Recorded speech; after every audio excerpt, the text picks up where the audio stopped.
Hi guys, जैसा कि कल मैंने आपको प्रेजेंट परफेक्ट कंटिन्यूअस टेंस के बारे में बताया था, उसकी पहचान और एग्जाम्पल के साथ मैंने सब कुछ आप लोगों को अच्छे ढंग से समझाया था। तो आज मैं इसका एक्सरसाइज कराने जा रहा हूँ, जिससे आपको समझने में और आसानी होगी। तो एक्सरसाइज कराने से पहले मैं थोड़ा सा उसके बारे में और ब्रीफ कर देता हूँ कि उसकी पहचान क्या है, उसमें जो प्रीपोजिशन सिंस फॉर लगता है उसका क्या मतलब होता है, कैसे यूज होता है। तो प्रेजेंट परफेक्ट कंटिन्यूअस टेंस पहचान इसकी जिस वाक्य के अंत में रहा है, रही है, रहे हैं आता है और समय दिया होता है, तो उसे हम प्रेजेंट परफेक्ट कंटिन्यूअस टेंस कहते हैं।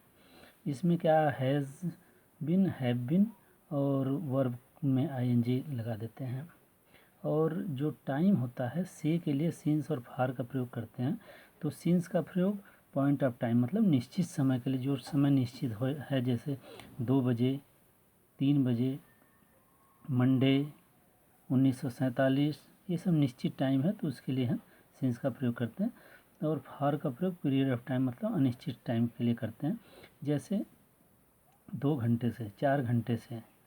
तो इसका मतलब ये है कि ये जो है टाइम पीरियड ऑफ टाइम है, 4 महीने से, 4 साल से, तो ये पीरियड ऑफ टाइम है, तो इसके लिए हम फॉर का प्रयोग करते हैं।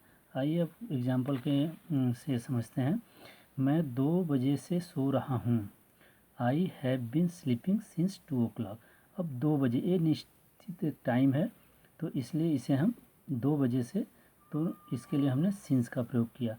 आई के साथ हैव बीन और जो वर्ब है उसमें आईएनजी और सिंस 2 o'clock, तो I have been sleeping since 2 o'clock। Reema सुबह से नाच रही है। सुबह का टाइम भी एक निश्चित टाइम है, तो Reema has been dancing since morning. Heera 2 घंटे से नहीं खेल रहा है। Heera has not been playing for 2 hours।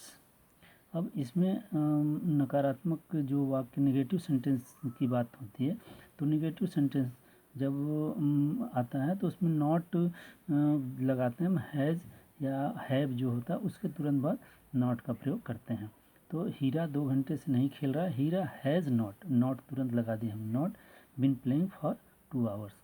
Sarita 5 घंटे से खाना नहीं बना रही है। Sarita has not been cooking food for 5 hours। 5 घंटे है, तो 5 घंटे कौन सा 5 घंटे, कोई निश्चित टाइम नहीं है, तो इसलिए हमने यहाँ पे फॉर का प्रयोग किया। क्या वह सोमवार से पढ़ने जा रही है। अब ये इंट्रोगेटिव फर्स्ट की बात कर रहे हैं, जो प्रश्न पूछने के काम में आता है कि क्या वो सोमवार से पढ़ने जा रही है। तो क्या की जगह हम जो हेल्पिंग वर्ब होता है, फर्स्ट हेल्पिंग वर्ब, उसको तुरंत उसको लिखते हैं, उसका सब्जेक्ट, उसके बाद जो बिन है उसको लगाएंगे। तो क्या वो सोमवार से पढ़ने जा रही है। Has she been going to read since Monday. अब मंडे दिन जो है, मंडे का दिन तो निश्चित होता है, इसलिए इसके आगे सिंस लगाना, क्योंकि पॉइंट ऑफ टाइम निश्चित टाइम है। क्या मैं 4 दिन से खेत जोत रहा हूँ। अब ये 4 दिन, ये कौन सा 4 दिन है, ये क्लियर नहीं है, ये पीरियड ऑफ टाइम की बात कर रहा है। तो आई है तो हैव लगेगा, हैव आई बिन प्लाउ होता है, प्लाउ, तो इसमें आईएनजी लगा दिया, ploughing field for 4 days। Have I been ploughing field for 4 days। अब इंट्रोगेटिव जो सेकंड होता है, जिस जैसे वाक्य के बीच में क्या, कब, क्यों, कैसे ये आता है, तो उसका हम जब ट्रांसलेशन करते हैं तो सबसे पहले उसकी अंग्रेजी लिखते हैं और उसके बाद हेल्पिंग वर्ब, फिर उसका सब्जेक्ट, उसके बाद बिन, बाकी स्ट्रक्चर सेम रहेगा। वह सुबह से क्या कर रहा है। What has he been doing since morning. सुबह से है तो सिंस का प्रयोग किया हमने, सिंस मॉर्निंग। वह शाम से क्यों खेल रहा है। Why has he been playing since evening. तो सबसे पहले वाई, फिर helping verb, first helping verb, फिर सब्जेक्ट, फिर बिन, उसके बाद जो अपनी वर्ब है उसमें आईएनजी लगा देंगे, और निश्चित समय है तो सिंस, नहीं अनिश्चित समय है तो फॉर का प्रयोग करेंगे। इस तरीके से हम जो प्रेजेंट परफेक्ट कंटिन्यूअस टेंस है उसको मैंने आपको 2 वीडियो लेक्चर के माध्यम से समझा दिया। तो आई होप कि आप लोगों को ये वीडियो अच्छा लगेगा।